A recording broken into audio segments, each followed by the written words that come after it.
Hi, everybody. So sorry for this unforeseen delay. We had an unforeseen technical problem. Still inexplicable to us, but we think we've got it solved and we're going to have a great exploration. My name is Jeff Horowitz. I'm the founder, artistic director of Theater for New Audience. Our home is Polanski Shakespeare Center in downtown Brooklyn, which is built on the ancestral homeland of the Lenape and the Canarsie people. And thank you very much for joining this exploration of Shakespeare's Merchant of Venice. It's going to take, it's going to be approximately an hour, and it's going to include a post-performance talk with the entire company, which I'll moderate, and you'll also be able to ask questions. This exploration is part of a series we have called the Artist and Community Series. The series investigates with artists vital connections between theater and our world. And the projects in these series, they all have a spirit of inquiry, discovery. They take many forms. There are live streams, there are podcasts, there's a diverse range of Shakespeare and other contemporary writers. And funding for this exploration is from something called the Merle Dubusky Studio Program. Nydia Medina is the director of that program. Merle was a beloved member of Theater for New Audience's board, who was also a great press agent, and he had an extraordinary influence on New York theater. So I'm now going to introduce Nydia to you, who's going to tell you just a little bit about what is the Dubusky Studio Program. Nydia, please. Hi, everyone. Thanks, Jeffrey. So as he mentioned, my name is Nydia Medina. I'm the director of the studio and associate producer here at Tofana. So I'm going to take a quick second to answer the burning question in everyone's minds. What is the studio? My favorite definition that I always say is that Tofana's, the studio is Tofana's R&D wing.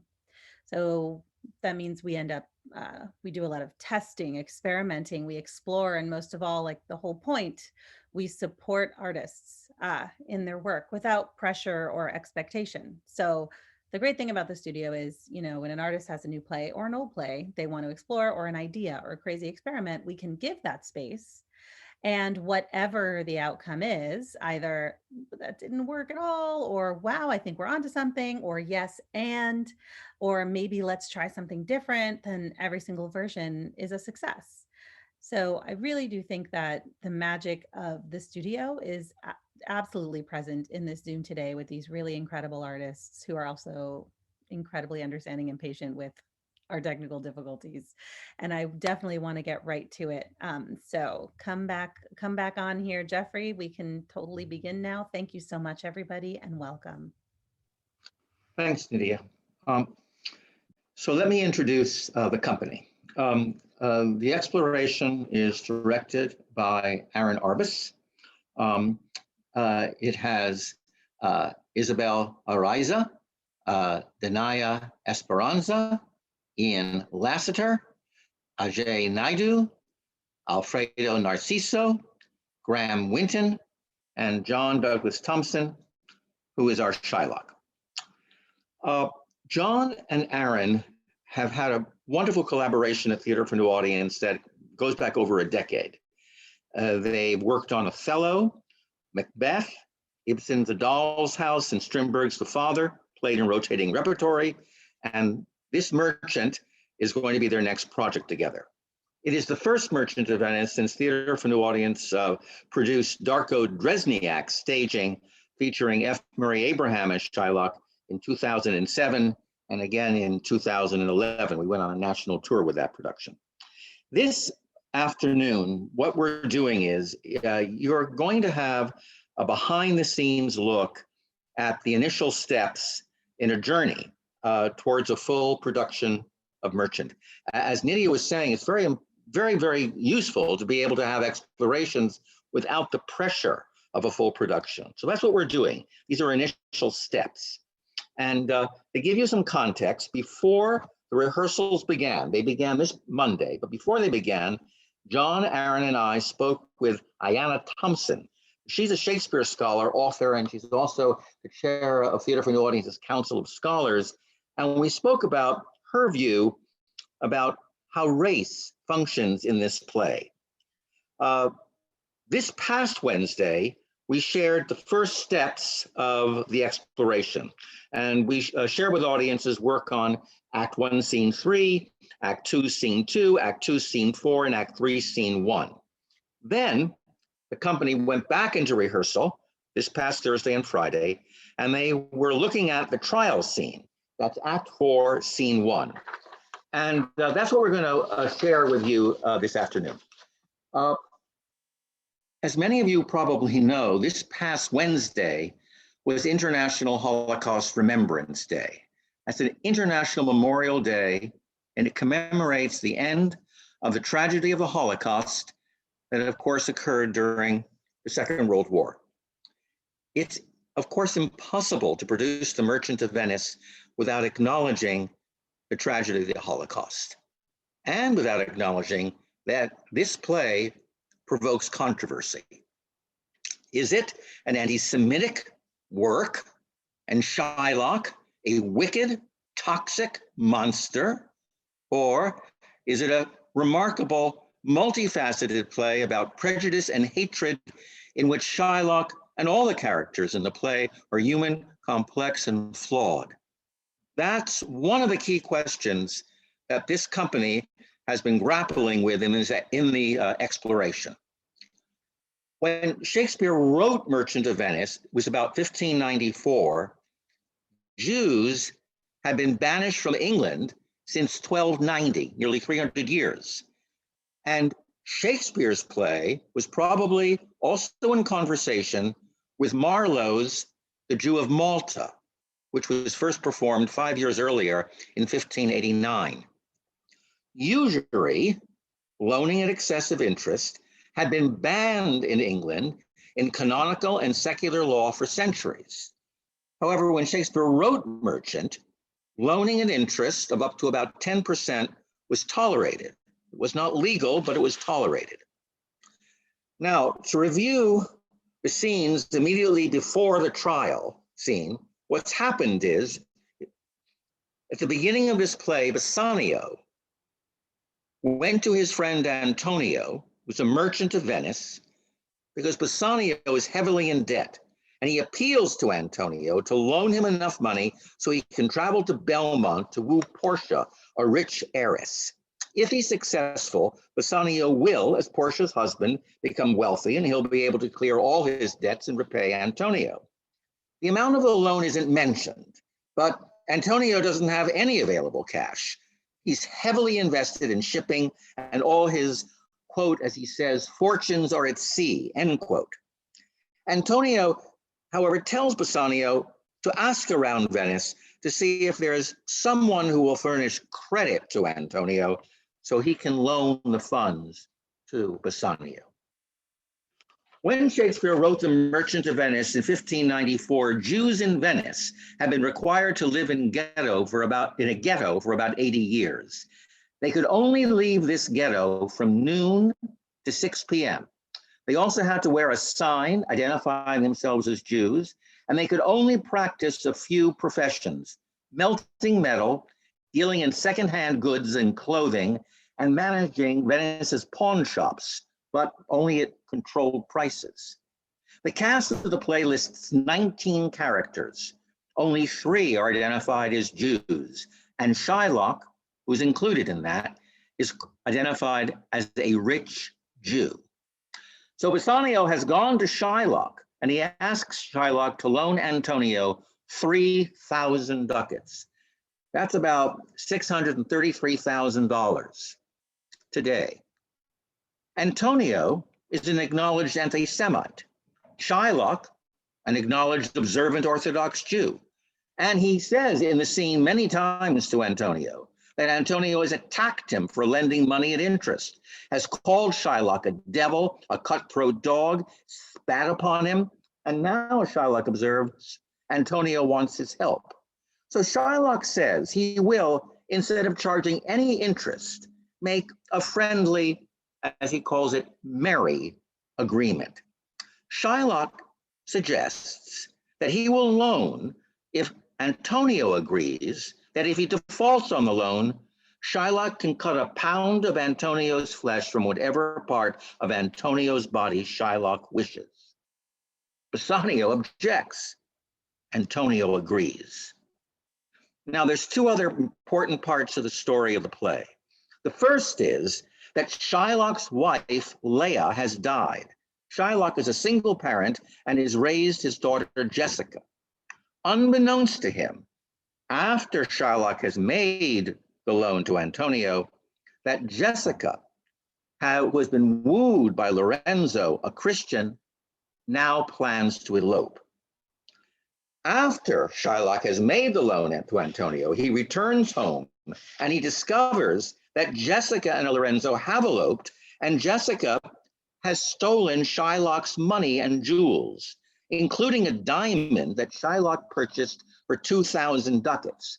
2,000 ducats in today's dollars, that's about $442,000. And Jessica's also stolen a turquoise ring that Leah gave to Shylock. Shylock is enraged. He's shattered over Jessica's elopement and theft, and he believes that Antonio's friends, Solario and Solanio, who are also friends with Lorenzo, knew of Jessica's plans and helped her.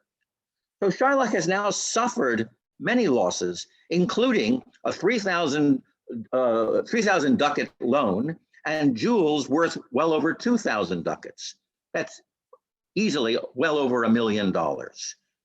Tubal, immediately before the trial scene, tells Shylock that Shylock has sold the turquoise, that Jessica, has sold the turquoise ring for a monkey. And Shylock answers in one of the most poignant lines of the play, "I would not have given it for a wilderness of monkeys." Tubal also explains to Shylock that Antonio's ships have wrecked and he is bankrupt. Shylock tells Tubal to get an officer of Venice to give Antonio 2 weeks to pay the loan, or Shylock will claim his bond. Antonio cannot pay the loan and is arrested, and a trial is now set to determine if that bond is legal in Venice. The other theme in the story that in play that you need to know is that Bassanio has wooed and married Portia. And when Bassanio learns of Antonio's arrest and certain death, Bassanio leaves for Venice and the trial. Portia disguises herself as Balthazar, a lawyer, and Nerissa, her gentlewoman, is his clerk. They travel to Venice to argue the case before the Duke. When the trial begins, Shylock has brought a knife to cut and a scale to weigh Antonio's flesh. And Shylock is adamant. He will have his bond. Shylock, again, is played by John Douglas Thompson. Bassanio by Alfredo Narciso. Antonio is played by Ian Lassiter. The Duke by Graham Winton. Graziano by Ajay Naidu. Portia by Isabel ARRAIZA. And Nerissa by DANAYA Esperanza. We begin.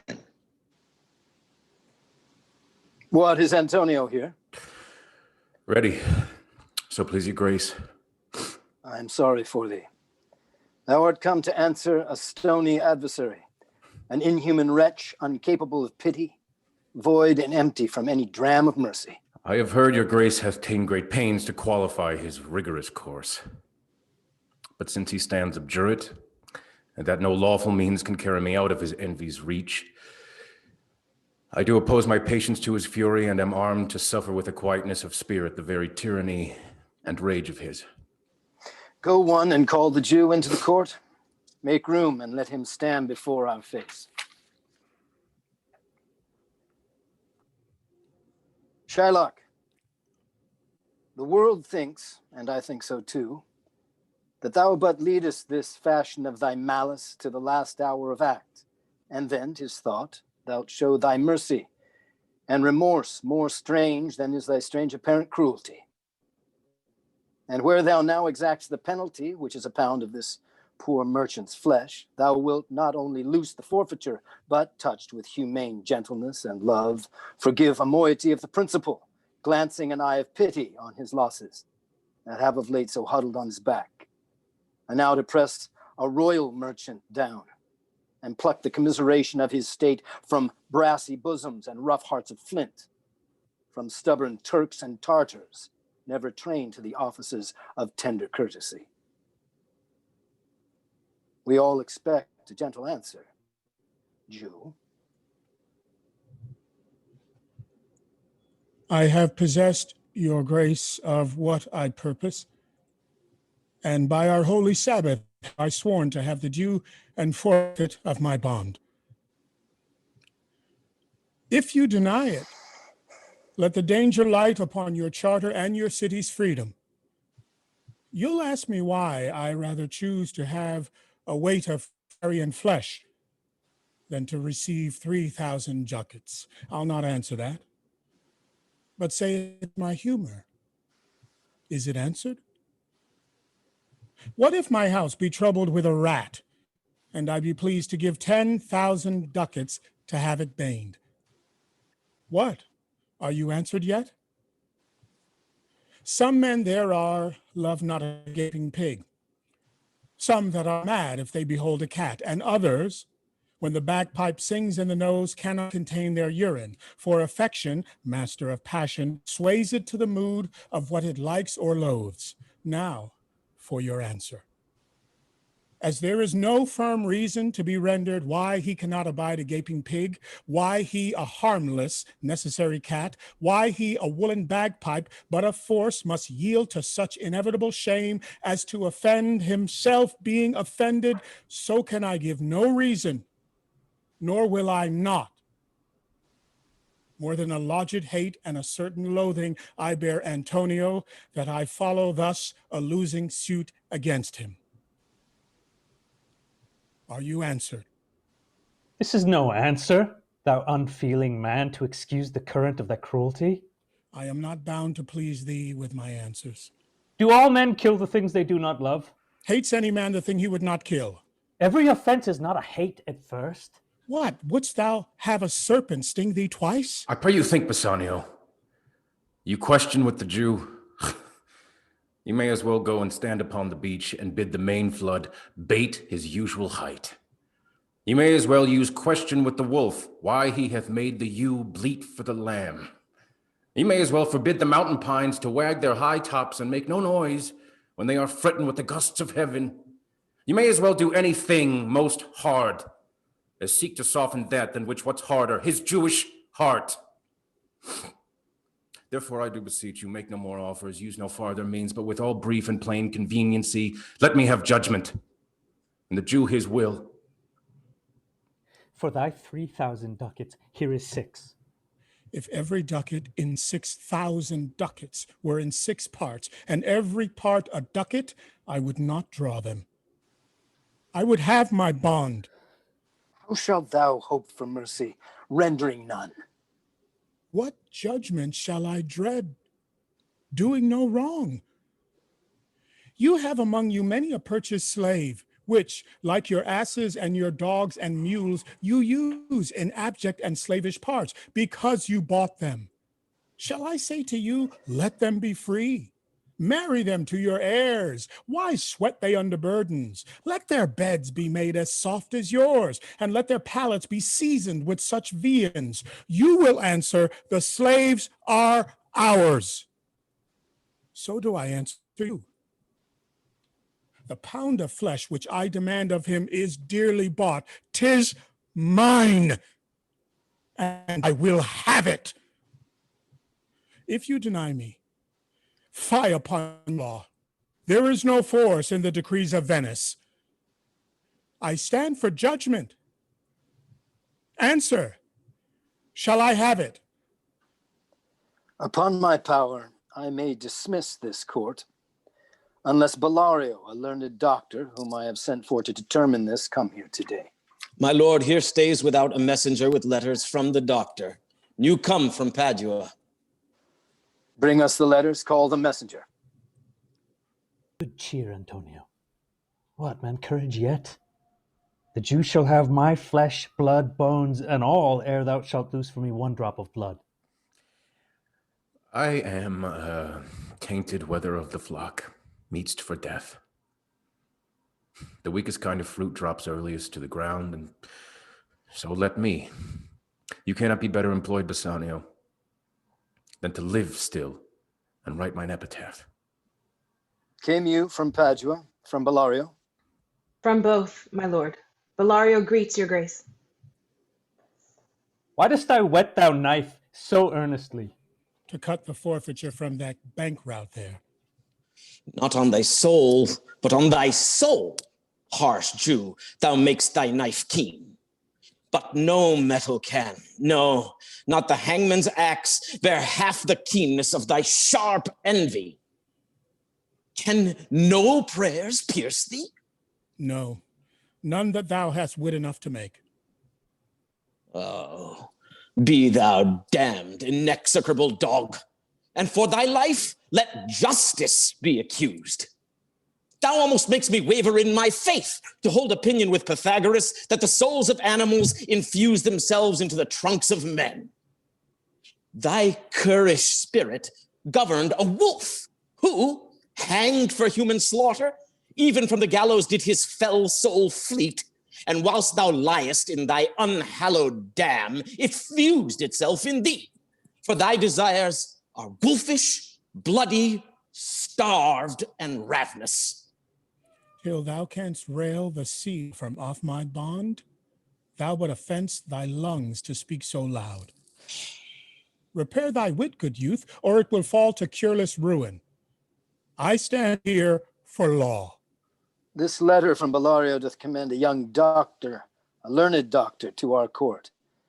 Where is he? He attendeth here hard by to know your answer whether you'll admit him. With all my heart. Some 3 or 4 of you go give him courteous conduct to this place. Meantime, the court shall hear Bellario's letter. Your grace shall understand that at the receipt of your letter I am very sick, but in the instant that your messenger came, in loving visitation was with me a young doctor of Rome. His name is Balthazar.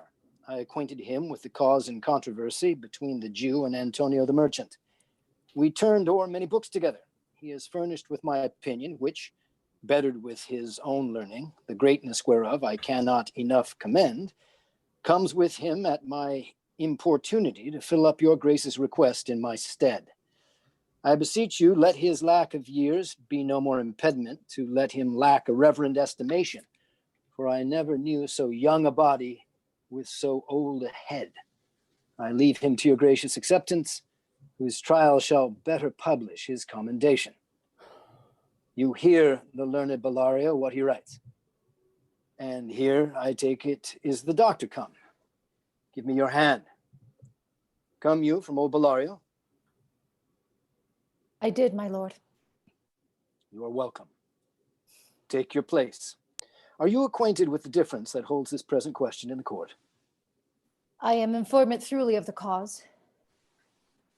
Which is the merchant here and which the Jew? Antonio and old Shylock both stand forth. Is your name Shylock? Shylock is my name. Of a strange nature is the suit you follow. Yet in such rule that the Venetian law cannot impugn you as you do proceed. You stand within his danger, do you not? Aye, so he says. Do you confess the bond? I do. Then must the Jew be merciful? On what compulsion must I? Tell me that. The quality of mercy is not strained. It droppeth as the gentle rain from heaven upon the place beneath. It is twice blessed. It blessed him that gives and him that takes. 'Tis mightiest in the mightiest. It becomes the throne monarch better than his crown. His scepter shows the force of temporal power, the attribute to awe and majesty wherein doth sit the dread and fear of kings. But mercy is above this scepter's sway. It is enthroned in the heart of kings. It is an attribute to God himself. An earthly power doth then show like as God's when mercy seasons justice. Therefore, Jew, though justice be thy plea, consider this, that in the course of justice none of us should see salvation. We do pray for mercy, and that same prayer doth teach us all to render the deeds of mercy. I have spoke thus much to mitigate the justice of thy plea, which, if thou follow the strict court of Venice, must needs give sentence against the merchant there. My deeds upon my head. I crave the law, the penalty and forfeit of my bond. Is he not able to discharge the money?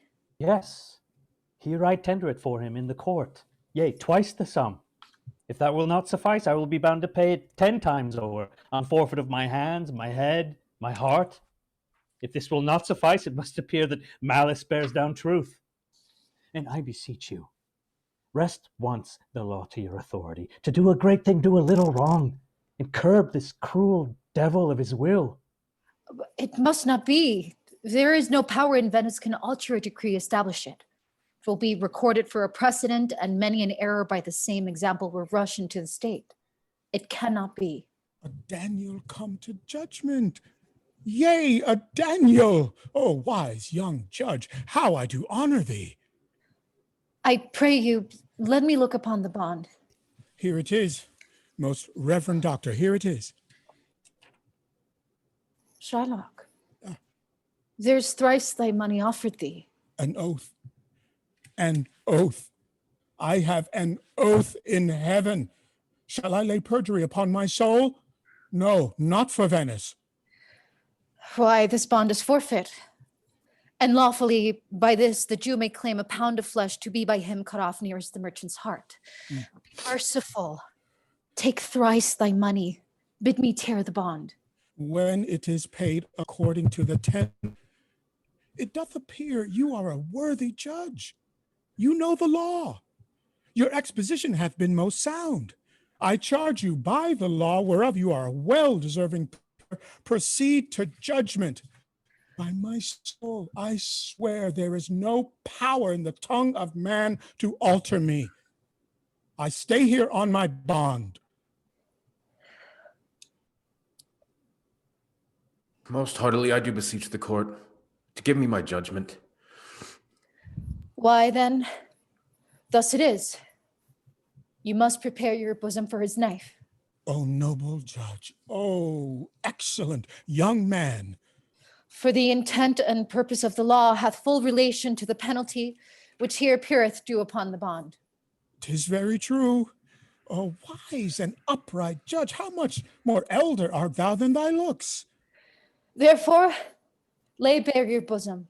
Aye, his breast. So says the bond, doth it not, noble judge? Nearest his heart. Those are the very words. It is so. Are there balance here to weigh the flesh? I have them ready. Have by some surgeon Shylock on your charge to stop his wounds, lest he do bleed to death. Is it so nominated in the bond? It is not so expressed. But what of that? 'Twere good you do so much for charity. I cannot find it. 'Tis not in the bond. You, merchant, have you anything to say? But little. I am armed and well prepared. Give me your hand, Bassanio. Fare you well. Grieve not that I am fallen to this for you. For here fortune shows herself more kind than is her custom. It is still her use to let the wretched man outlive his wealth, to view with hollow eye and wrinkled brow an age of poverty, from which lingering penance of such misery doth she cut me off. Commend me to your honorable wife. Tell her the process of Antonio's end. Say how I loved you. And speak me fair in death. And when the tale is told, bid her be judge whether Bassanio had not once a love. Repent but that you shall lose your friend, and he repents not that he pays your debt. For if the Jew do cut but deep enough, I'll pay it instantly with all my heart. Antonio, I am married to a wife which is as dear to me as life itself. But life itself, my wife, and all the world are not with me esteemed above thy life. I would lose all, I sacrifice them all here to this devil to deliver you. Your wife would give you little thanks for that, if she were by to hear you make the offer. I have a wife who I protest I love. I would she were in heaven, so she could entreat some power to change this tarnish Jew. 'Tis well you offer it behind her back. The wish would else make an unquiet house. These be the Christian husbands. I have a daughter. Would any of the stock of Barabbas had been her husband rather than a Christian? We trifle time. I pray thee, pursue sentence. A pound of that same merchant's flesh is thine. The court awards it, and the law doth give it. Most rightful judge. And you must cut this flesh from off his breast. The law allows it, and the court awards it. Most learned judge, a sentence. Come, prepare. Tarry a little. There is something else. This bond doth give thee here no jot of blood. The words expressly are a pound of flesh.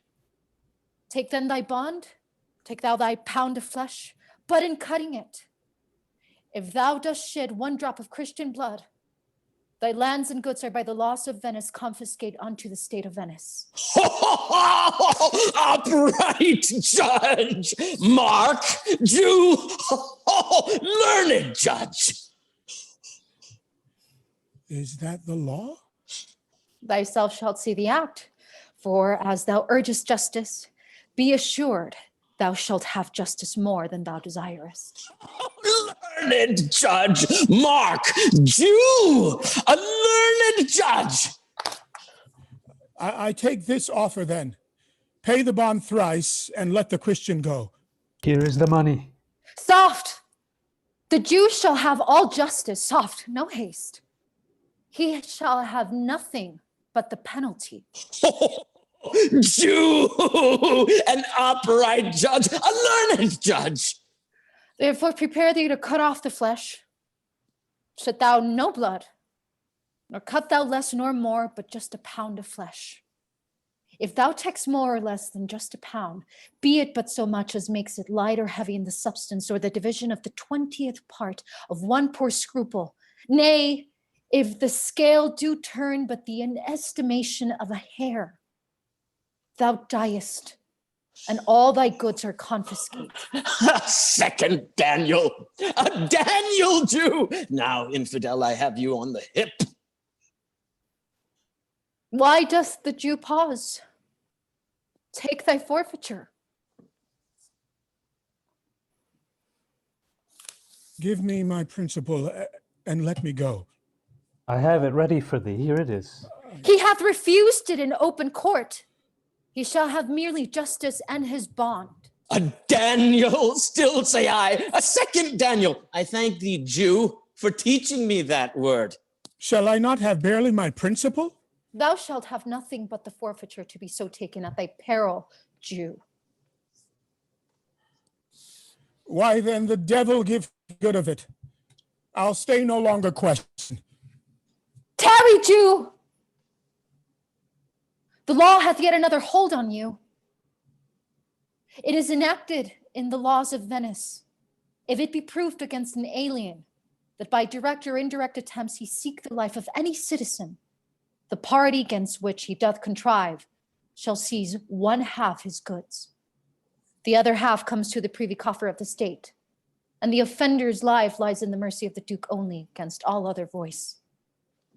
In which predicament I say thou stands, for it appears by manifest proceeding that indirectly and directly too, thou hast contrived against the very life of the defendant, and thou hast incurred the danger formerly by me rehearsed. down, therefore, and beg mercy of the Duke. Beg that thou mayst have leave to hang thyself, and yet thy wealth being forfeit to the state, thou hast not left the value of a cord. Therefore thou must be hanged at the state's charge. That thou shalt see the difference of our spirit, I pardon thee thy life before thou ask it. For half thy wealth it is Antonio's. The other half comes to the general state, which humbleness may drive unto a fine. I for the state, not for Antonio. Nay, take my life and all. Pardon not that. You take my house when you do take the prop that does sustain my house. You take my life when you do take the means whereby I live. What mercy can you render him, Antonio? A halter gratis, nothing else for God's sake. So please my lord the Duke and all the court to quit the fine for one half of his goods. I am content. So he will let me have the other half in use to render it upon my death, upon his death, unto the gentleman that lately stole his daughter. And two things provided more, that for this favor, he presently become a Christian. The other, that he do record a gift here in the court of all he dies possessed unto his son Lorenzo and his daughter. He shall do this, or else I do recant the pardon that I late pronounced here. Art thou contented, Jew? What dost thou say?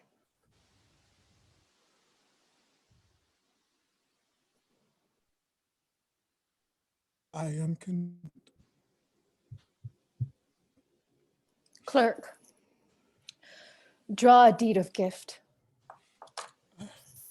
I pray you, give me leave to go from hence. I am not well. Send the deed after,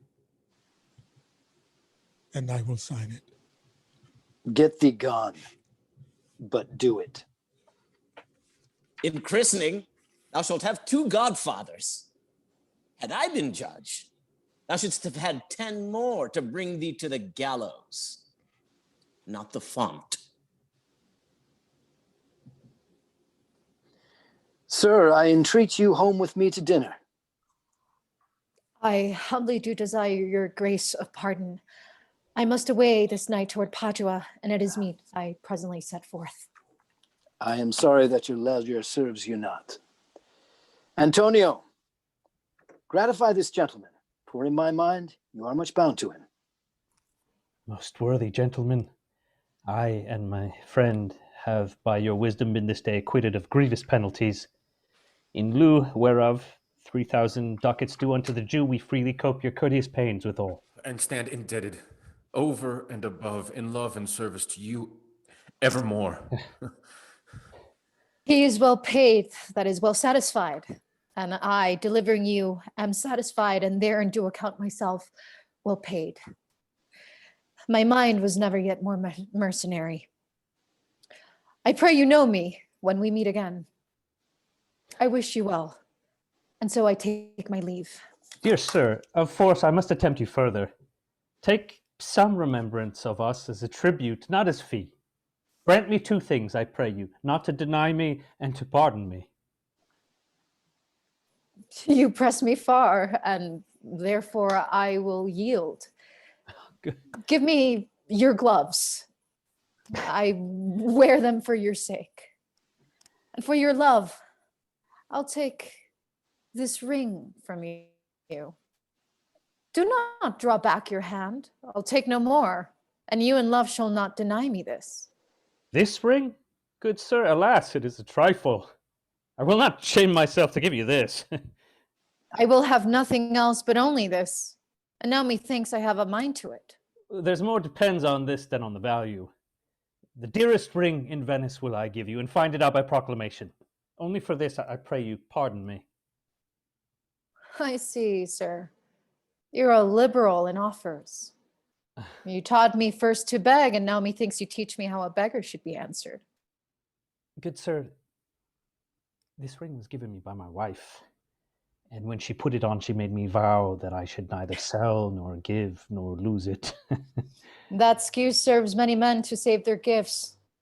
And if your wife be not a madwoman and know how well I have deserved this ring, she would not hold out enemy forever for giving it to me. Well, peace be with you. My lord Bassanio, let him have the ring. Let his deservings and my love withal be valued against your wife's commandment.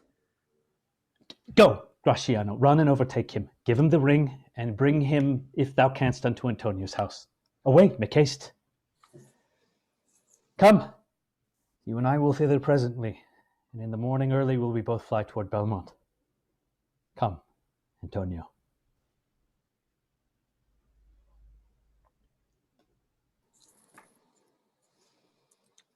Thank you. Thank you. Well, very powerful scene. We are now going to begin the post-performance discussion with ARIN and the company.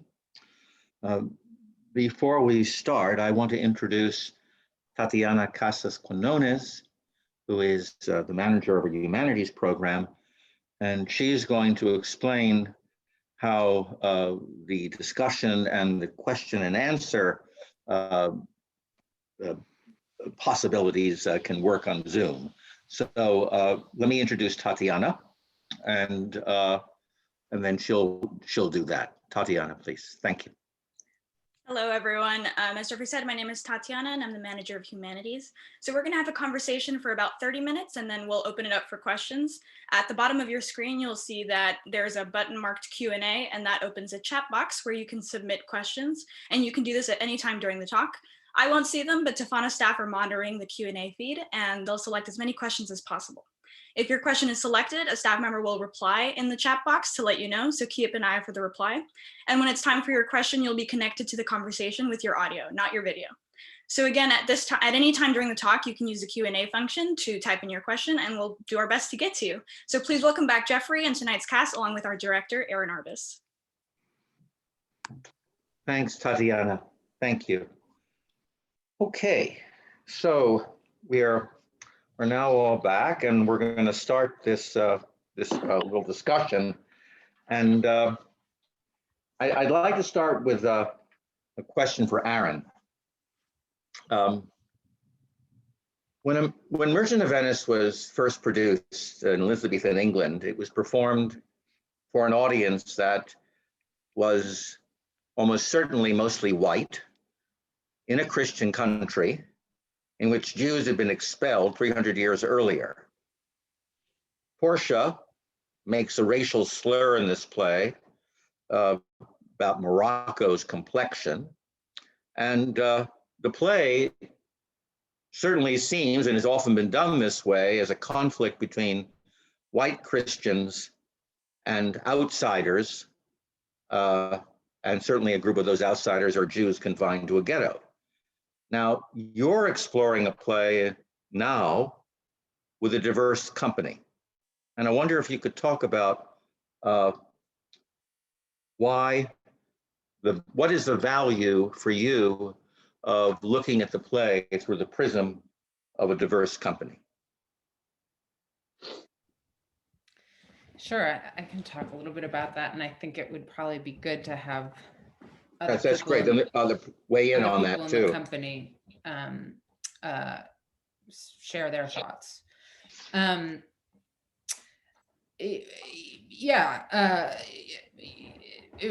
the play was originally performed for in a country where, as you say, Jeffrey, where Jews had been expelled for hundreds of years, and for a mostly white audience. It was performed by, of course, by a bunch of white men, white Christian men.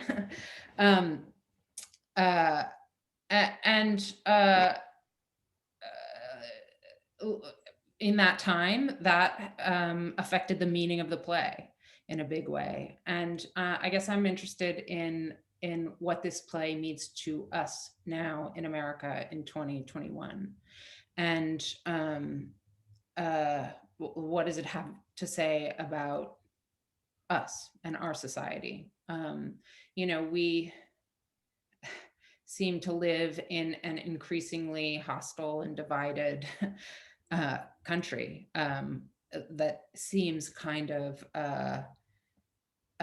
saturated in hate and inequity. And I think that is part of what this play is exploring as well. And so, you know, I think the meaning, as in all productions, always, the theatrical meaning is created by the company and by those particular bodies who are telling that story. So the connections between Shakespeare's 16th century Venice, you know, which was, of course, it existed in his imagination, and our society are really interesting. They're different and distinct worlds. But I think that you know, in this scene, we see, for example, a completely biased justice system, and that's very interesting with a diverse company in America in 2021. So those are some of my thoughts.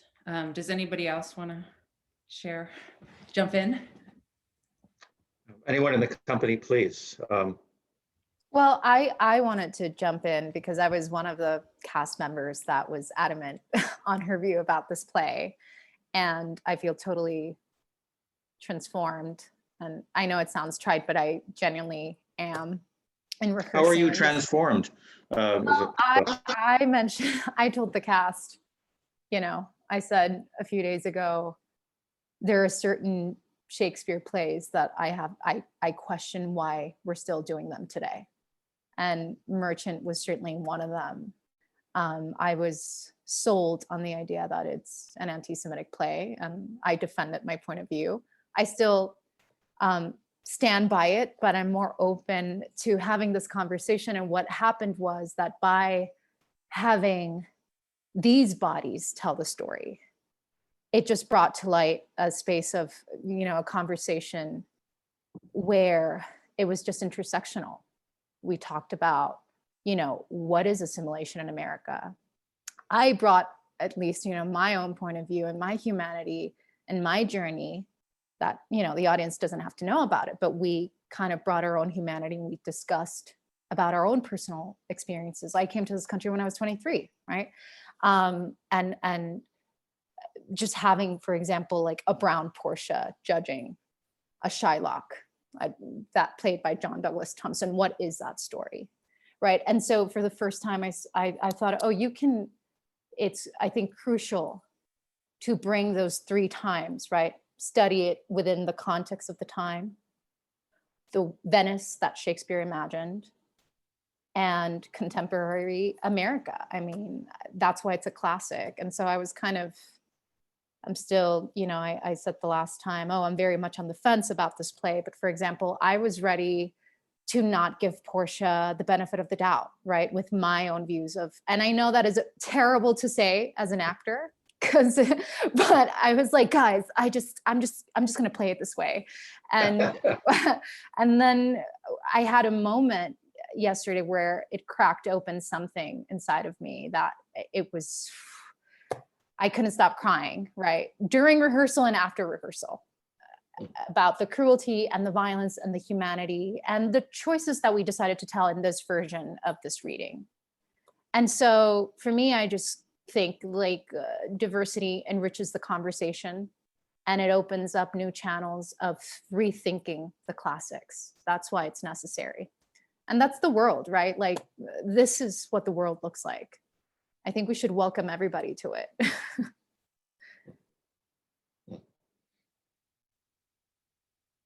Does anyone else would like to weigh in at all? Thank you very much, ARRAIZA. I will. Let me get my other ISABEL, earpiece in. thank you very much. Can you hear me? Yes.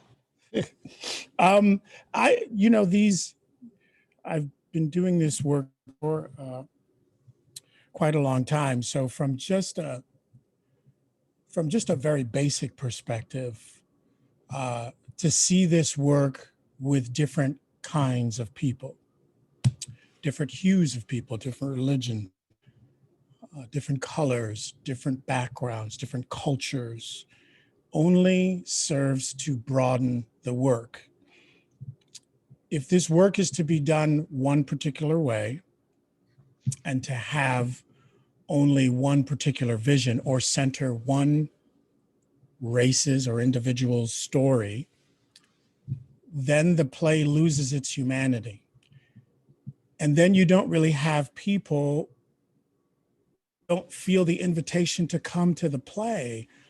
Sometimes I often feel when I see some of these plays that aren't done with the community in mind, like we're going to cast this play to kind of look like where we are. Then that play, as I sit and watch it, if I don't see myself represented, it feels uninviting. And we've seen far too much Shakespeare that really plays into that. And I just can't believe that that's got to be for the future, or that's a way to continue moving forward with these kinds of works. So that set aside, the play really served having diversity behind it, because many of the issues that the play brings up, hypocrisy, racial discrimination, religious discrimination, are actually very current and topical. So you want to represent these issues or these ideas with what the community looks like. And without doing that, then you're really taking Shakespeare and putting it in a museum. You're really saying it's okay, it's just for this thing, just come look at it, don't get close to it, don't touch to it, stand 6 feet back. There's no way that you can step inside of it. I truly believe when people come to see the play that are all hues, colors, shapes, and sizes, religious backgrounds, racial backgrounds, sexual backgrounds, gender backgrounds, when they see themselves represented, they can step inside the shoes of the play. And if nothing else, Shakespeare's plays are really here to show us our own humanity. And if we can't put humanity in them, what's the point of actually going to see them if we're not going to see ourselves represented? So it serves. I'm glad that we're taking the approach, and I certainly would like to see other theaters take a very similar approach. It's time, and it makes sense. So, Alfredo, thank you, John. Cents. Yeah, thanks, John. You were nodding because I can. Yeah. Sure. Please, when you weigh in, Alfredo. Absolutely. I would say that all art operates in metaphor, and if it's working on this, it becomes very clear to me how analogous the story of African Americans and Jews are, especially in this courtroom scene when we hear Shylock talking about slaves, is one of his arguments that he's making to these people, and talking directly to their racism is a very interesting thing to me, and is actually even more heightened by having John in this role. And I think we can be sometimes used to like the correct version of how things should be, but I think that they're always more interesting and sometimes better, or just sometimes different ways to approach these things where we learn more about the play through that. Now, if you look at the rest of the cast and you go, oh, well, that's strange that they're all people of color too. And to that, I would say that, if you look at a lot of Trump supporters, they're not all white. A lot of them are Latinx. A lot of them are Latinx. A lot of them are Black. There are many. You can't say that that's the majority. I'd say it's a very small group, but it does exist. And then it's a bigger question. Why does that happen? What are these people doing here? And I think it deals a lot with the assimilationist mentality. It has a lot to do with self-loathing. And I think that there is Aaron and Jeffrey and Jack Doolan, who cast this, they took a lot of care in trying to think about that as they've cast this. And we've had a lot of those conversations that deal with colorism and the colonialist mentality and how that operates within the society that we live in, but certainly the society that even Shakespeare lived in. So it's just, this is the way the world looks now. And to constantly go to the theater and only see white people represented, it does a disservice not only to the arts industry, but it does a disservice to the audience because it doesn't challenge their vision of what the world can be, and it doesn't challenge their vision of what this play is. It's much broader than just this. And we just invite you all to come in and really make that hard exploration with us. But you made an interesting image there of this, which is like the aperture. And I think what you're saying is open the aperture. It helps, it opens our minds if you open the aperture. So thank you very much for saying that.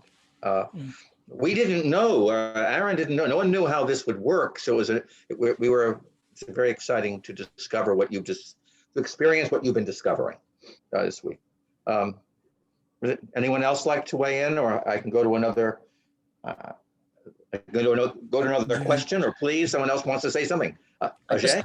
I'd just like to say that it always will work with Shakespeare.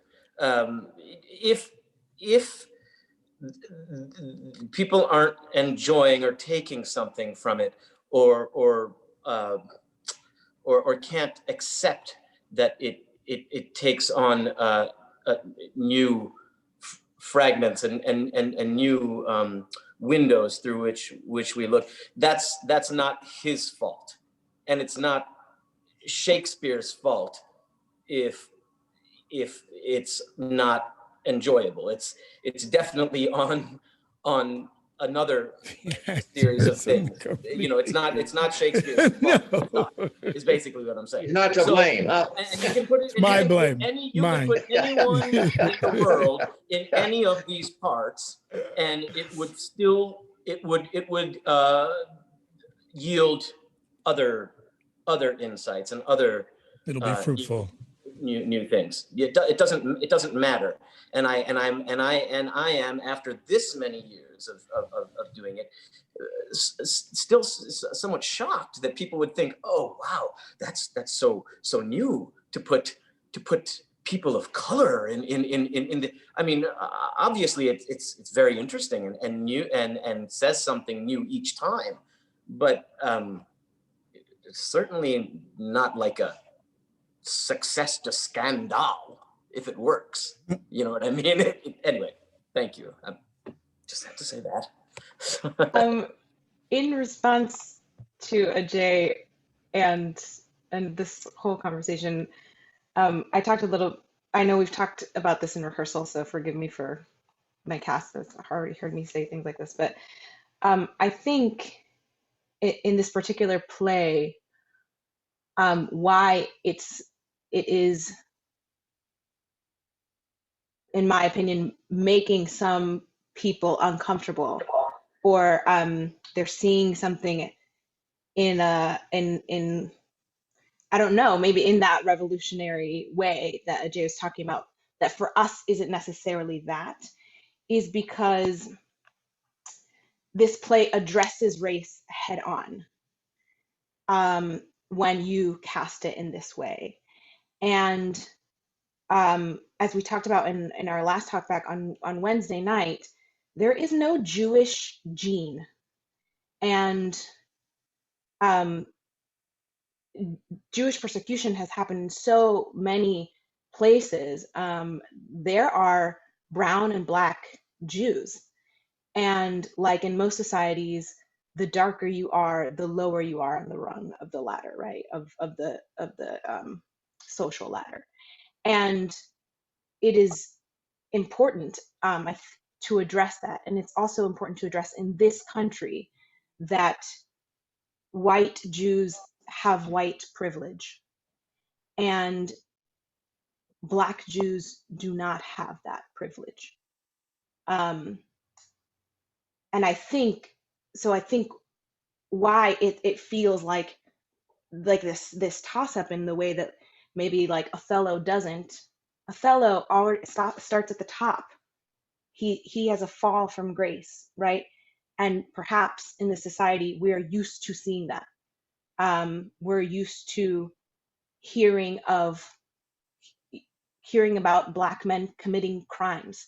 That okay, yeah, we see that, we're fed that over and over and over and over again. Right, that makes sense to us. To see someone start at the bottom and be kicked and kicked and kicked and kicked and stay there, I think makes us contend with our racial justice system or lack thereof. And so, yeah, so I think that maybe that's why the feeling, why people are feeling like in this play, what is it doing? They're feeling tousled. They can't quite put their finger on it. And just looking at some of the questions, I think, I know we're not getting to them yet, but it feels like that is the perhaps, or at least in my opinion, that's why it feels so different, so revolutionary.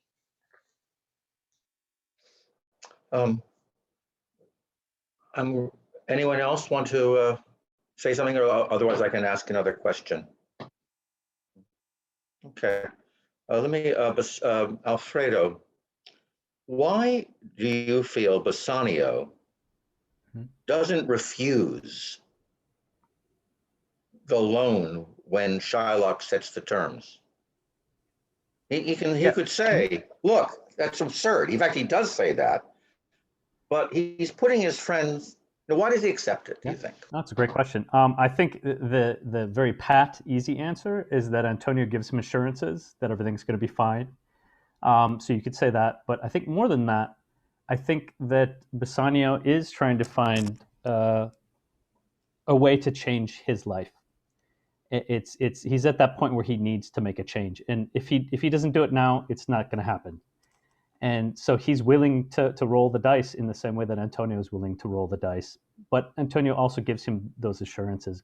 This is something that we spoke a lot about with Bassanio, because both Bassanio and Jessica are the two characters in the play who leave the person that they're with, the person that they're with. And of course, Shylock and Antonio are the two people who are being left.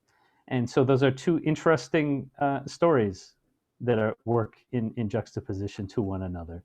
So it's a question, why? Why is he leaving Antonio? They have a good setup, and I mean, it's not overtly written in the script that they're in a relationship, but I think you can safely assume that there is a little more than just a friendship there. So yeah, it's a fascinating thing to think about and to explore. And once again, this is just an exploration. Like, nobody is saying this is how the play is and this is what you should do. And if you feel differently, you can go out and you can cast your play and you can do it however you want to do. I mean, that's how it works. And I just want to say one other thing. Yeah, please. No one wishes to diminish anyone's humanity in saying that you can't empathize with minority actors or people of color. But if you can't empathize with people of color, the question you might want to ask yourself is, why is that? Thank you.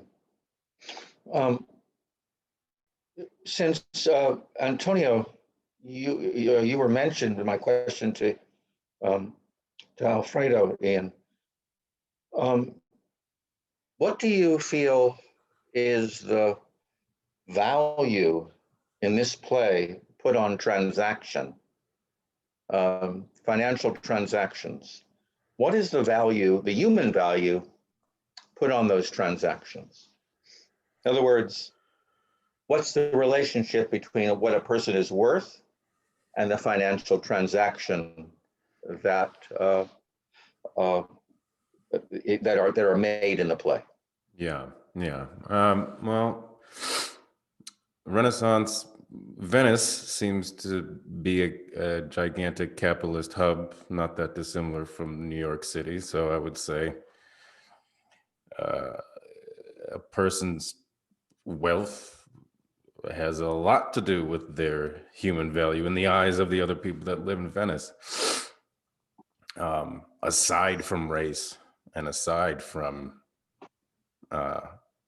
religion, what's interesting to me that I think is in this country and probably was then, if your color, we have assimilationism, right? So people of color can try to marry white people to look a little lighter, because if wealth is owned mostly by white folks, then if you're trying to ingratiate yourself into the commerce / whiteness, you try to act more white, you try to marry white.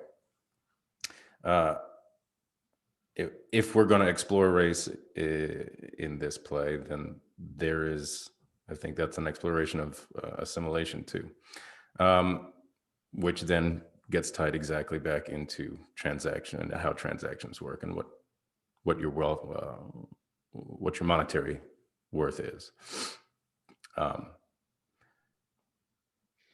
Anyone else? Anyone else want to take this on? Like, does the play say that human value is based on how much you're worth, or how much power you have because of your wealth? Is that your value? Is that one of the values in the play? That's my question. Well, yeah, I see what your question is. I think people who have less money are not going to get the same kind of allowances or help from a duke, for example.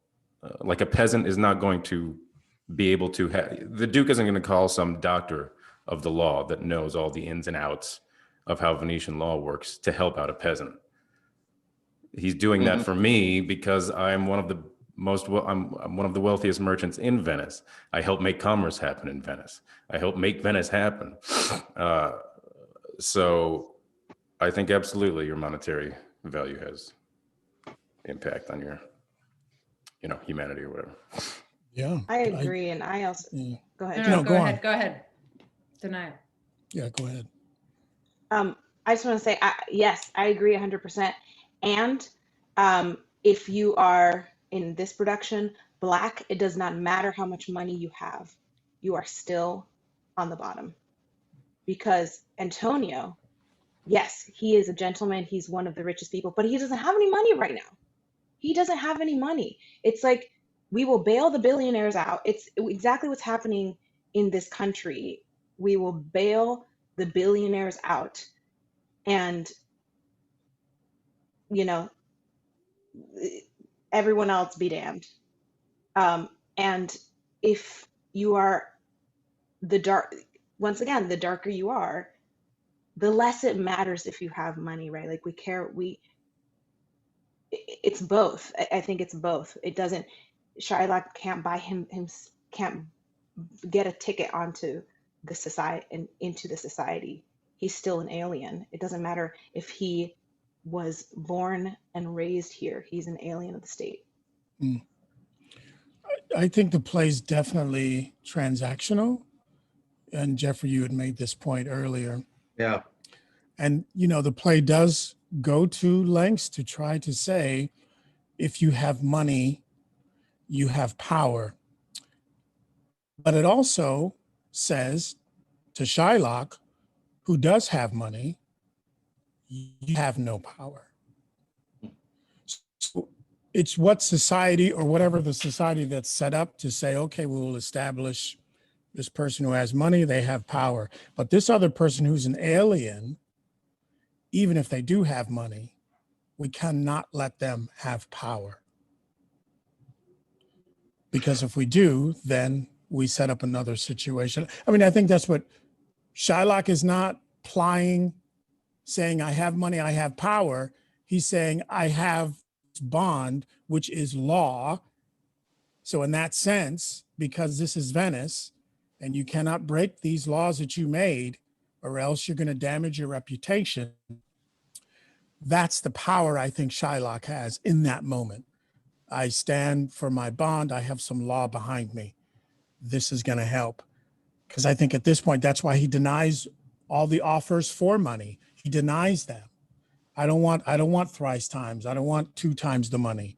At the end of the day, he's willing to just accept the principle or even give it away and just leave the court. But the idea that if you have money in this society, you have power does not equate to Shylock. To Shylock, he says, if I have the law, then I have power. As an alien, the law is my power, certainly not my money. Can I say something? Please. Yeah. Yeah, I was just going to say that we've talked while we were in rehearsal about mercy, which is a repeated as a theme and as a direct. Yeah, I was going to ask, what does mercy mean? Well, in this case, I was just going to direct it to the money. You know, at the end, the Duke says, you know, I'm going to show you how different I am in spirit by showing you mercy. And my mercy will be that we will not take your life, but we will take all your power, such as it is. We'll take all of your money and we'll take you. And we talked about mercy being a weapon. So in this case, we all, you know, I saw it as a way of exerting our religious, racial superiority over the Jew, or in this case, the black man, at the same time stripping him of any power that he has in the society. So once we become a white doge becomes superior, takes a morally higher ground than him, showing him what a piece of trash he is, and then not only shows him what a piece of trash he is, actually creates trash. You'll now have absolutely no way to support yourself. Have a good day. So in this case, his mercy is weaponized really, really viciously. Just wanted to. Before we go to the open it up to questions, Portia, Isabella, you have this amazing line, which is the merchant and which the Jew. Can you talk about how you interpreted that line in this world? How do you mean it? Is it a comic line? Is it a line that we're all equal? We're all equal in front of the law. Does she not know? But it's a fascinating line, since we, of course, watching the play, know which is the merchant, which is the Jew. So I'm curious if you have any comment about that. Yeah, I love that line. I think in the context, I mean, I wasn't there in Elizabethan England to tell you. I thought it must have been funny. It must have been funny to me. That was my first argument, right? And then day 3, I also mentioned, I thought, wait, well, I don't think Shakespeare knew what a Jew looked like, right? And so there's this whole kind of imaginary narrative.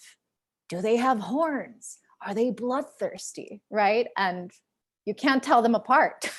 They look just like everyone else, right? And the third thing, then I thought, Portia has been locked away her whole life, right? Her life has been totally controlled by her father, even after death, in which he plays the game of having her choose, you know. And so I played it again, in this version that we decided to tell today. She couldn't tell them apart. And so it talks about, to me, this goes more into my choices for Portia throughout the scene, is that she starts out not knowing, right? And there's almost like an innocence. And I don't think she goes to Venice, to this trial, to defend or to even work at the trial. I think she goes to see what's going on with her husband. That's the first thing. I think she's very bright. And what is painful to me, or in the choices that I decided to take with this character for this workshop, she gets a taste of the system, right? And she puts the robes on, and we have a saying in Spanish that I love, is pagan justos por pecadores. The justs pay for the sinners. Everybody pays. And so it's almost like, I told Aaron and I told the cast, I said, oh, I feel like it's almost like what's the phrase that I use? It's almost like a coming of age story happening. It's like she gets to see the cruelty, the double standard, and she participates in it. It's almost she takes, you know, puts on the robes of justice and carries it worse than the men, right? In a society in which she's also the other, but Shylock is below her, right? And so she punished him. It's just the way the power structure is set out, right? We punish whoever is below us. It's the little power that we get. And so I played it like she didn't know. And to me, I also decided to make the choice. There's a turn of events when she hears her husband's confession, and there's no coming back after that. I mean, it is about Shylock and not about Shylock, right? It's about her own disappointment and betrayal, right? And so she'll take it on whoever's below her. And so it's almost like she's holier than, she's worse than the men when she gets to taste this. And I think this was the world that her father had protected her. And she gets to see it, right? And so that is the only way that I can justify such cruel, cruel language, my friends. So I played it like she didn't know. But again, that could be so many things. They don't know what a Jew looks like. There's not a Jew gene, so she can't tell them apart. It can be a joke, like, I think it depends on the director and the choices that they want to make for that scene. Yeah. Could I just ask one follow-up question to this, and then we go to the Q&A? Portia does something else to me that's remarkable. This is an illegal trial. It's illegal to impersonate a lawyer. She's impersonating a lawyer. This whole thing, if it was found out, would be thrown out.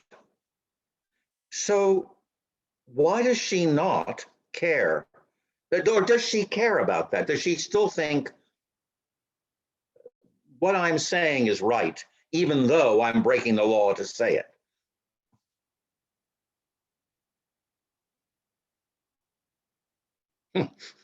Because she's a very powerful human being in this world. She has a lot of power. I think she thinks she's right, and I think she's right to break the law to impose what she thinks is right. Yeah, I think she's doing. I mean, today she this would thinks be she's thrown doing out. the right thing. She doesn't think she's doing the wrong thing. No, I understand, but she's doing the right thing. But in the way she's doing the right thing, she is breaking the law. I mean, that's one of the things that's so interesting to me about the play is that you have these systems, as that offer unequal power and value to some people based on certain things, based on race, based on religion, based on gender, based on sexuality. Right. And so,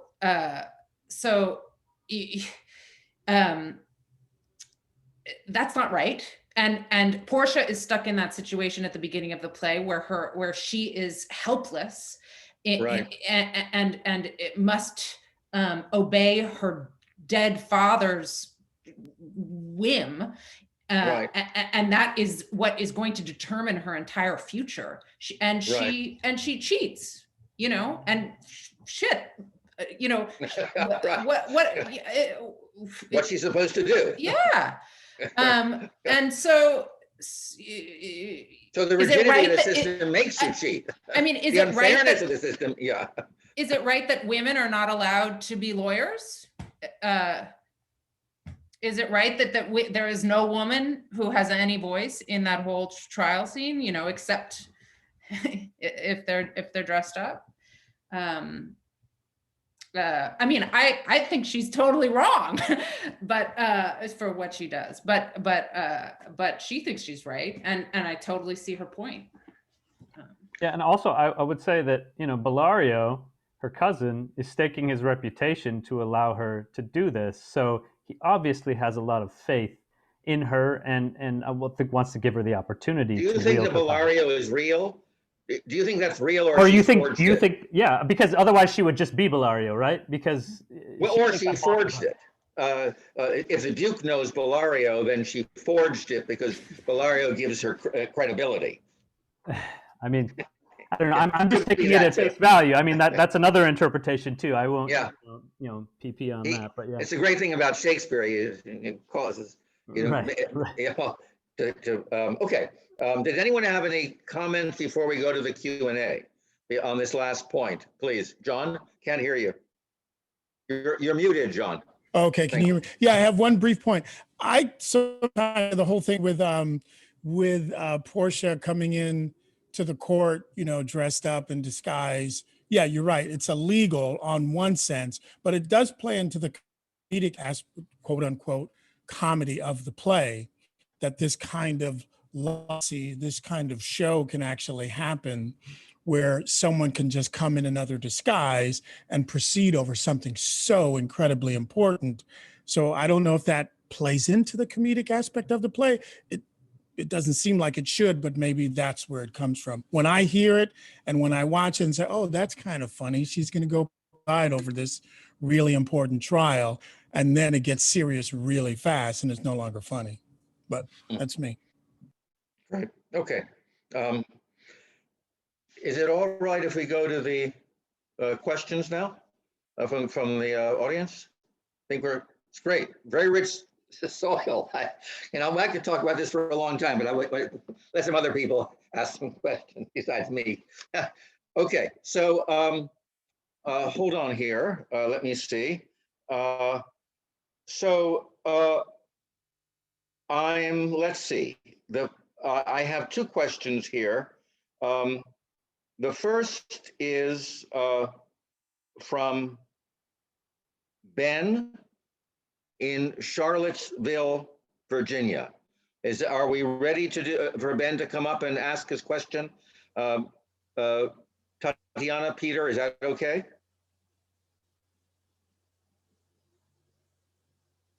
Yes, Ben is on the line. Yes, I am here. Hi, Ben, welcome. Hello, thank you all for doing this. This has been such a gift to hear you all speak these words and speak about this text with such forward-thinking passion, intelligence, and empathy. And thank you for making it so easy to access and having it be a free event.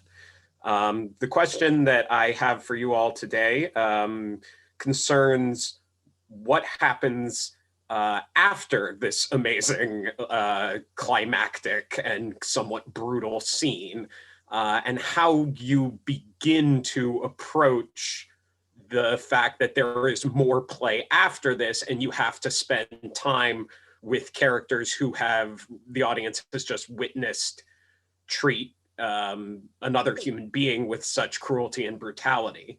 How do you start to cope with the remainder of the play and continue to extract value from it?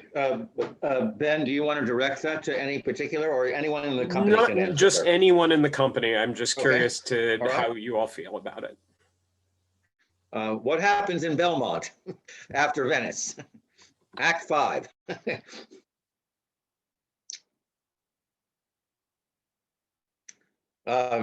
Alfredo, you want to start? If you gesture at all, you get called on here.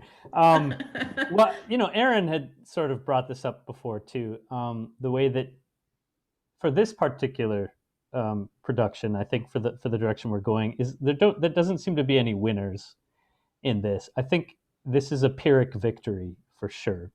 And from Bassanio's point of view, to have put Antonio in danger that way, and to see him go through that, and then to see on the opposite end, to see Shylock lose everything that he has, I think he begins to understand like the transactional quality of life, and how that can just create misery. And now he's married to someone who now has seen something that perhaps put some questions in her mind about what the nature of their relationship, in terms of like how much he might love her. And so I can't speak to all of the characters here, but it certainly feels like it's not the typical comedy. Yes, it ends in a wedding, but I think that it would probably have that sort of pall over it as we're tying things up. And I don't know how that would look, but in the exploration we would consider that and try to find ways to, I'm sure, lighten it up. But we'll see. Okay.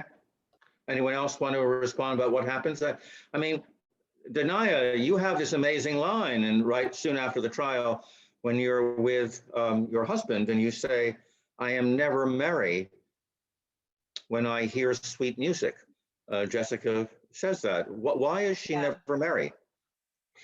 Well, for those of you who weren't here Wednesday night, I played Jessica in a couple of other scenes that we are exploring. And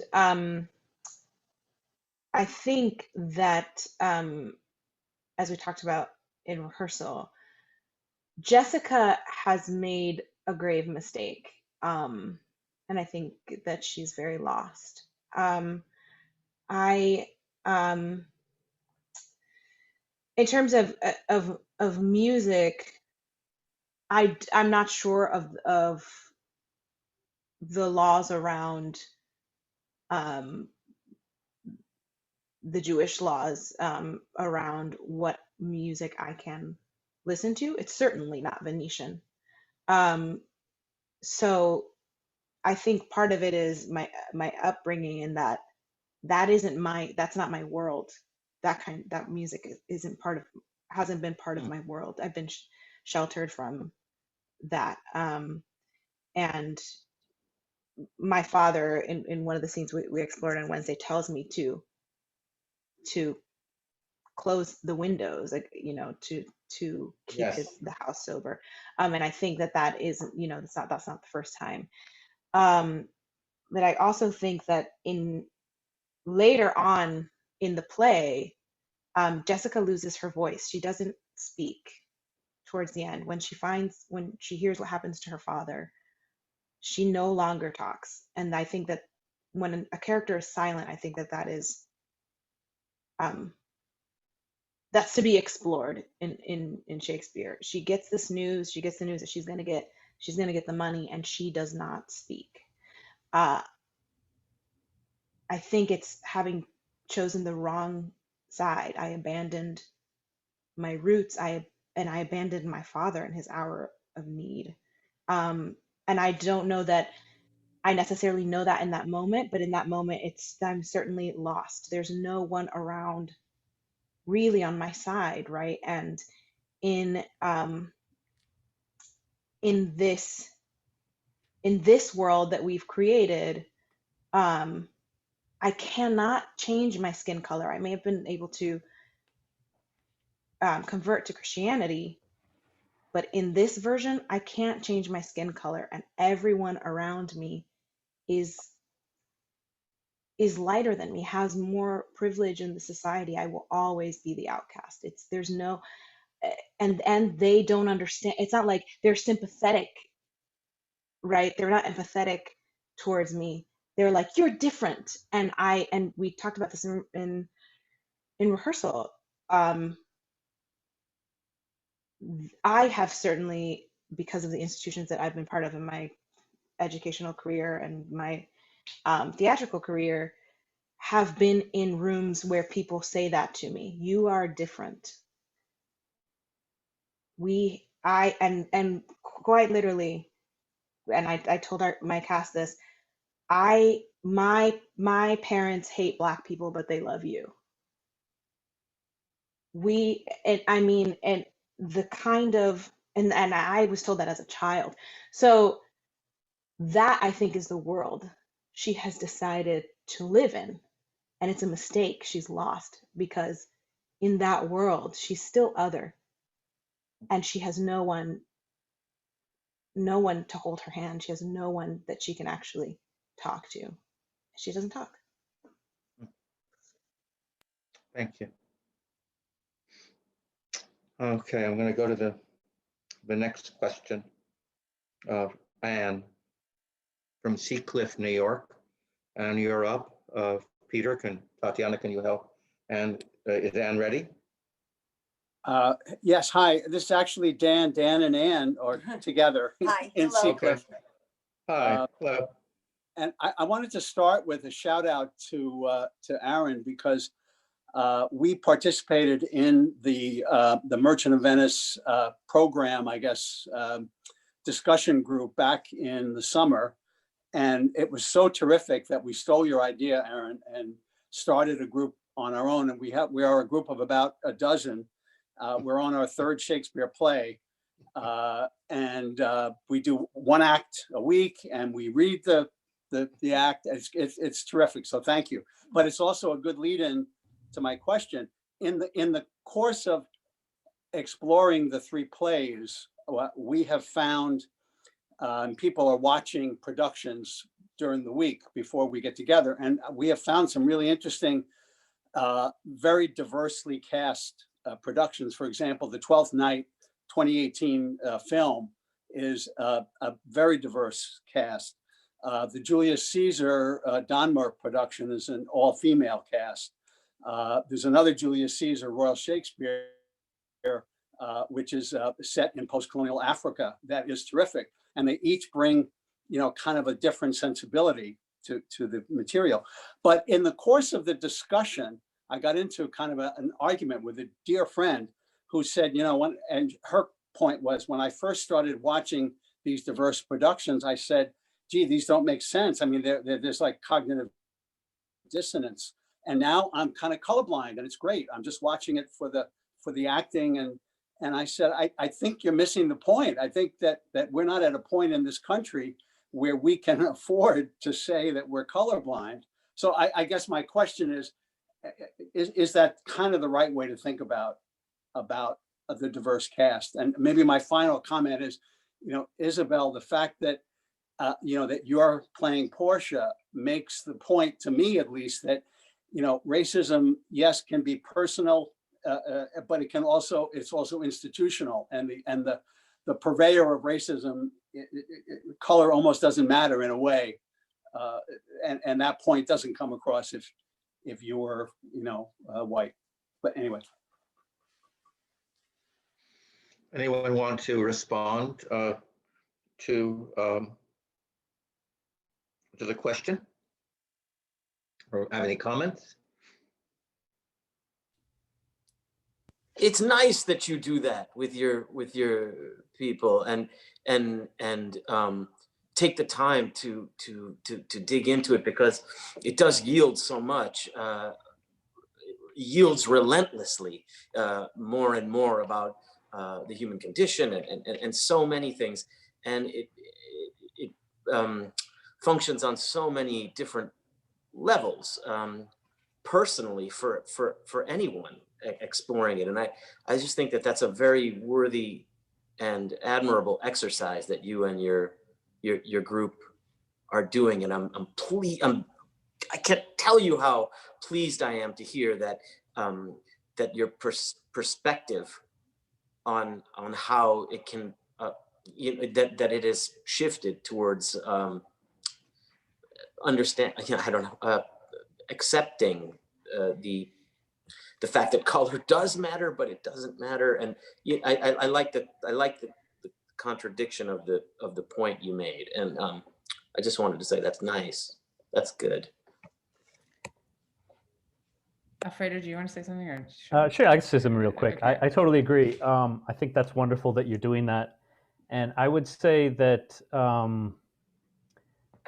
the idea of color blindness, like we can't like deny who people are. Like we have to, understand that, but we also understand that particular races or particular cultures, they're not monoliths, and that they're individuals, and not one group feels one particular way. So that's how we can have this sort of production that is dealing with issues of religion and race, diversely cast, because we are taking those things into account, who we are as individuals, but who we are within a culture. And, there are other Shakespeare plays like Midsummer Night's Dream, for instance. Those sorts of questions are not really coming up in that play. So it doesn't, you don't really consider those things in the same way that you would if you're doing Othello or Merchant of Venice, if you catch my drift. Those things that deal with race relations and religion, you are very much considering who you are as a person, an actor within the play playing this particular role. So that, I hope that helps. Thank you. Can I say something about casting too? It might be easier for a lot of viewers if the rest of the cast, other than the Jewish characters, were cast white with Southern accents. That might make it, quote unquote, clearer, the thing that we're driving at, but that does two things. The first is, yet again, it's one or two people of color in an all-white production, which is something we've talked about a lot, that all of us have dealt with our entire careers. And it's not necessary for Shakespeare, and probably for a lot of different playwrights. And two, there is racism, colorism, whatever you want to call it, within Latino cultures, within Black cultures. So by casting it this way and not making it so stark obvious with, white people with Southern accents going after the Black man down South, it's like we have to face how messed up things can be when color, the different levels of color that we have to deal with, as well as being in the white world where there's all the levels of color. It's a rich exploration, and the conversation only gets to start to make its way out to the audience when we start doing it that way. And then we spark up the conversation to be had about, oh, wow, light-skinned Latinos can be racist towards dark-skinned Latinos? I didn't know that. So this is a the more you see it, the more we can talk about it, the more we'll start to understand each other better and maybe get to a place where quote unquote colorblind casting can happen. But I don't know about that. It's kind of a colorblind casting as a thing is such a made up, you can't not see color because you have eyes and they have cones and they detect color. So it's an unnecessary exercise. So by getting more honest and being more and seeing more diversity and starting to have those conversations about things that you may not know about a different culture, I think that's where richness can start. So yeah, you actors have this amazing job and this amazing skill, which is that they bring themselves to the material in a play. And so asking an actor to bring themselves and really connect with like this language, for example, and these characters and these situations, and just to like not bring race to it is like a crazy making a request.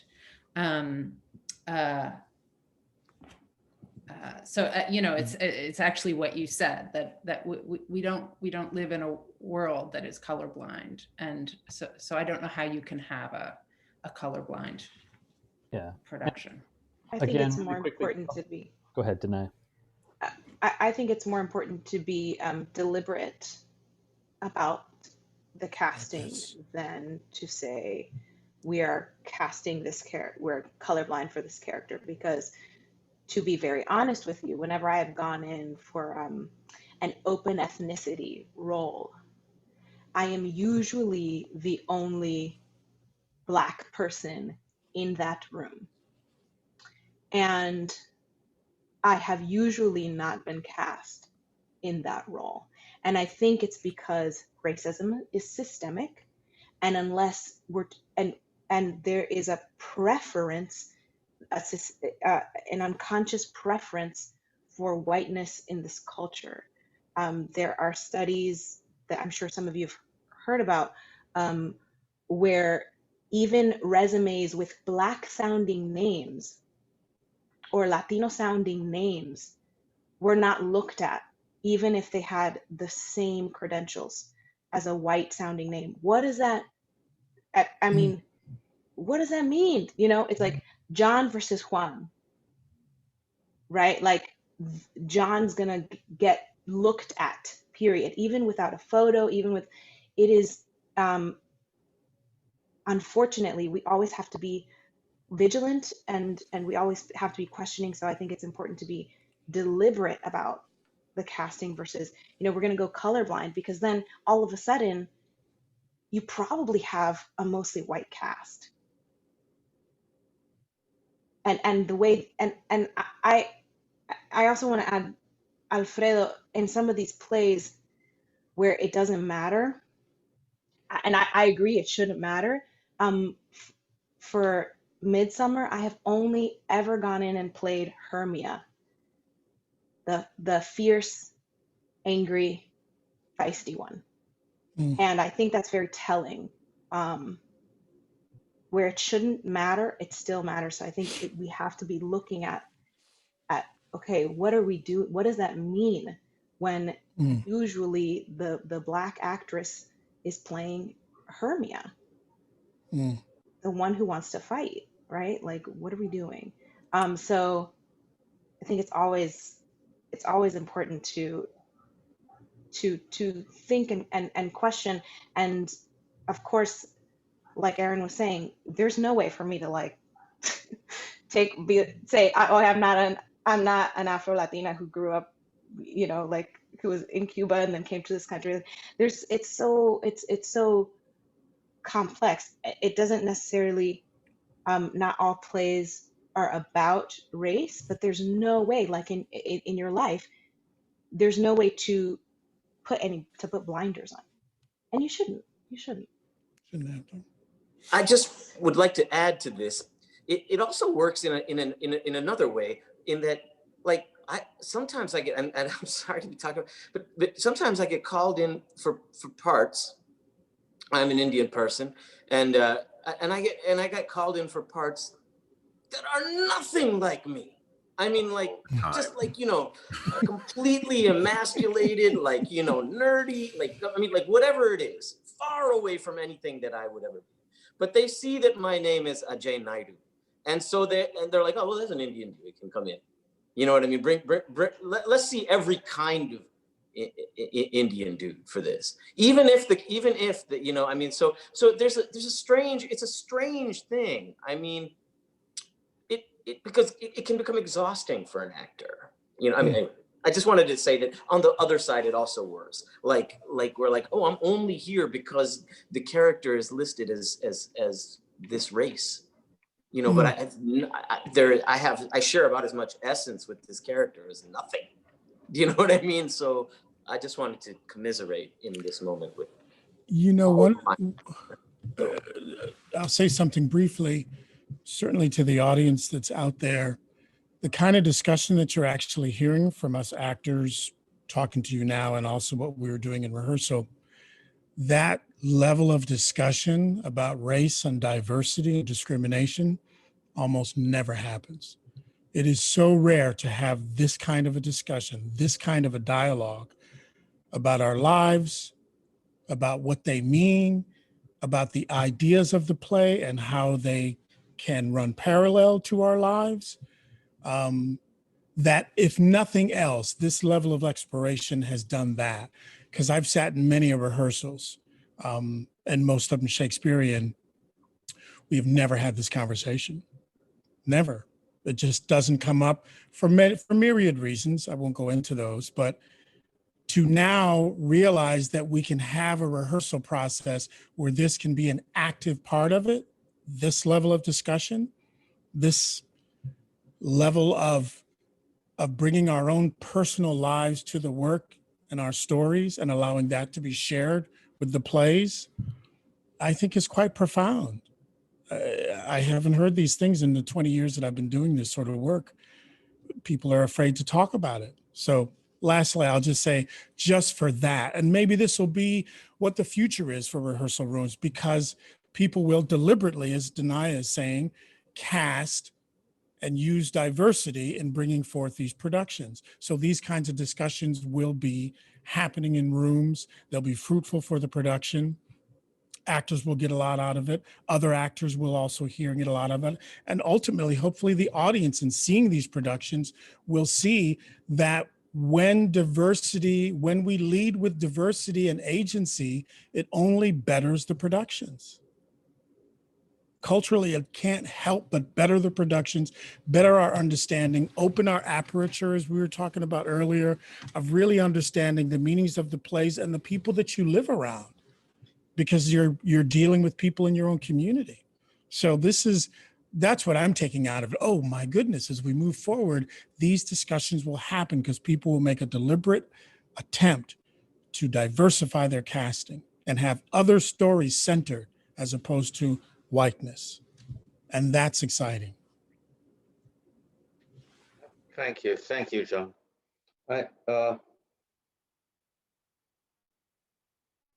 We really have time for one more question. And you've been very generous with your time, company, and thank you. And thank you to the audience. I would like to go to Mark from Manhattan. If you could please ask your question, Mark, and this will be our last question for the afternoon. Okay, thank you. Am I coming through clearly? Yes, we can hear you. Thank you. Okay, that's great. I want to thank everyone for inviting this. I'd like to say hello to my friend, John Thompson, and say how much I appreciate the opportunity to speak on this. My question, to put it short, is hey, John. How do we address the economics of the situation? I'm talking about the economic situation of Venice. Venice was in decline.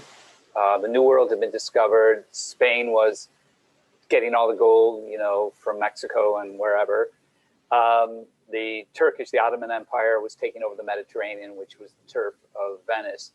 And so they were actually in decline. And so everybody's sort of like scrambling for money in this play. And so my question is, how much, clearly racism is part of this, but how much of this is about, when cultures begin to go into decline, they begin to fall into class distinctions, it becomes even more important. And George Orwell made that comment, if you ever read Don't Let the Aspidistra Go, that when things were in decline in Britain, the old school tie was more, where you went to school was more important than anything else because nobody had any money anyway.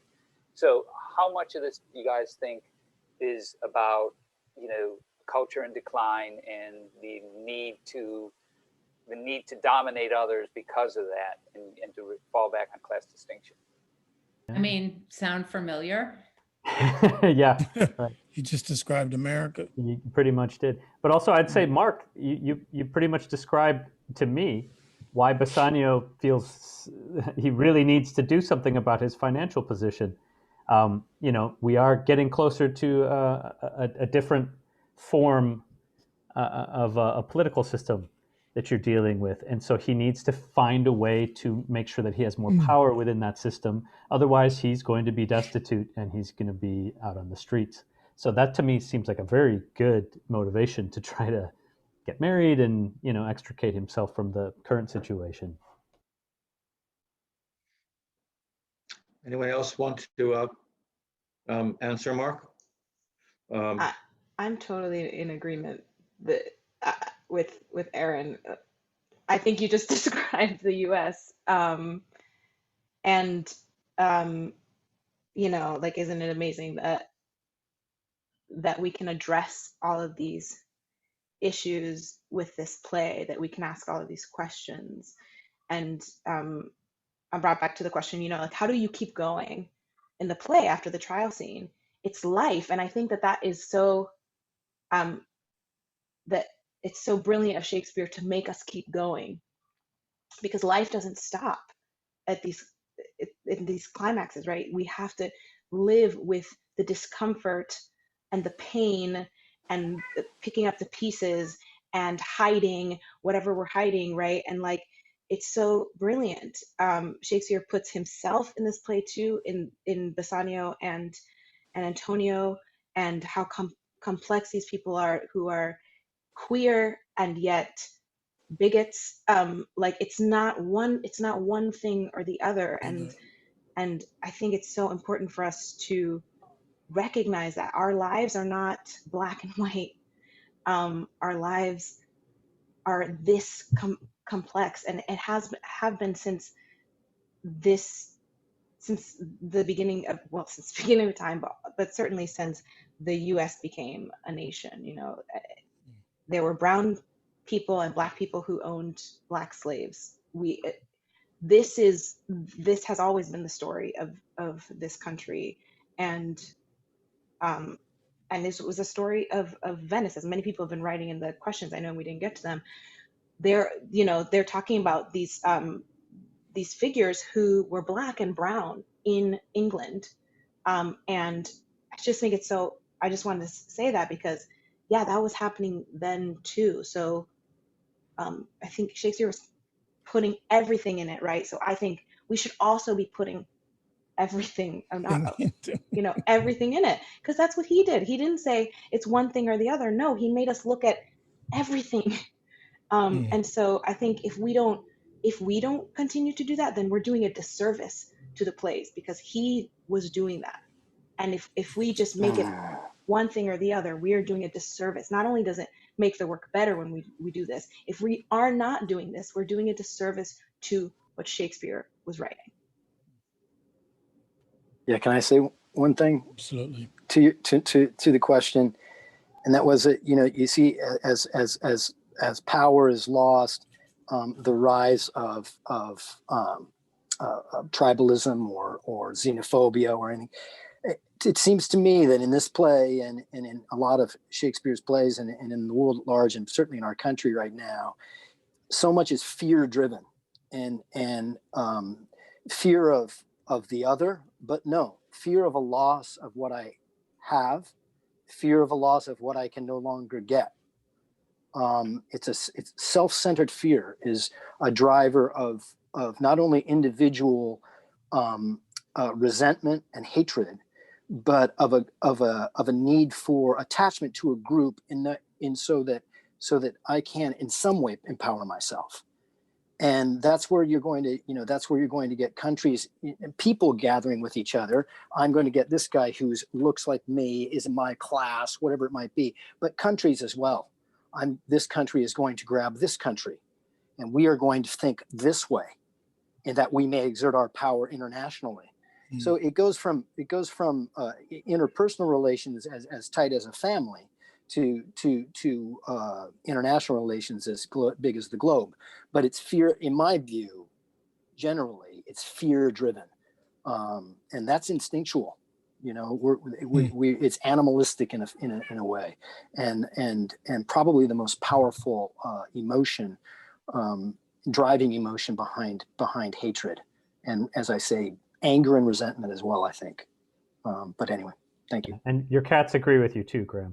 I'm so sorry. I can hear your cat. 5 o'clock is dinner time. I knew that you'd hear them. I knew you would hear them. They're fat cats. It's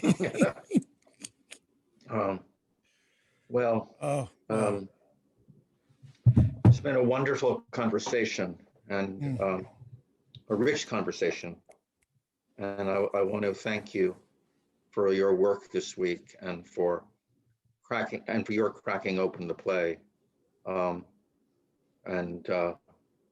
illuminating some of the questions. I mean, I think, one of the things I think is really interesting is for the audience listening to this is to realize how questioning artists are about these words. They are not, they don't take anything for granted. They can't. They got to make them real. So this is, it's been wonderful to share this with the audience, and thanks for hanging around even though we had that technical problem. And I'm very proud that we did this, and Aaron and the company, and to each of you, Isabella and Alfredo and John and Graham and Ian and Danaya and Ajay. Thank you very much. So be well, be safe. Thank you. Bye-bye. Thank you. Bye-bye. Bye-bye. Thank you, Jeffrey. Thank you very much. Thank you. Thank you very much. Bye-bye. Thank you. Don't give in to the fear. Right. Well said. Now, how do we go to this other place? You have a different link. It should be Click emailed that to link. you. Did you email me a link? I'm going to leave. So there's Yes. an emailed link. Okay, good. Bye-bye.